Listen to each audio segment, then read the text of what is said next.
Hey guys, this is Priyanka and you watching my channel Bong Didi. আজকে আমরা চলে গিয়েছিলাম পৌষ সংক্রান্তর মেলাতে। হ্যাঁ, আমাদের এখানে প্রতি বছর পৌষ সংক্রান্তর মেলা হয়। পৌষ সংক্রান্তর পরদিন গুড্ডির মেলা হয়। সেই গুড্ডির মেলাতে চলে গিয়েছিলাম। আমি বহু বছর পর এলাম। সেই ছোটোবেলার সব খেলনাপাতি দেখে মনে পড়ে গেল সেই ছোটোবেলায় আমি এগুলো নেওয়ার জন্য কত কান্নাকাটি করতাম। আমি ও ভাই এই লরিগুলো ভাই কিনে নিয়ে যেত। দেখো কত সুন্দর সুন্দর পুতুল এসছে। সেই পুতুলগুলো দেখে মনে হচ্ছিল এখনও কিনে নিই। যাই হোক, কেনা আর হয়নি। তারপর আমি কিনে নিলাম দুটো সানগ্লাস মেলা থেকে। তারপর সানগ্লাস কিনে নিয়ে মা লটারি কাটলো। লটারি কেটেছে মার জীবনে প্রথমবার, দেখো এই বাটিটি ফেসেছে।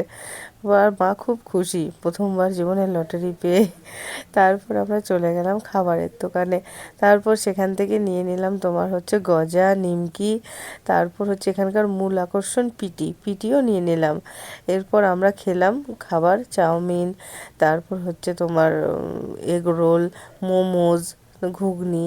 তারপর হচ্ছে তোমার খেয়ে নিলাম ভেল, মানে ভেল চাট। এরপর বাড়ি চলে এলাম।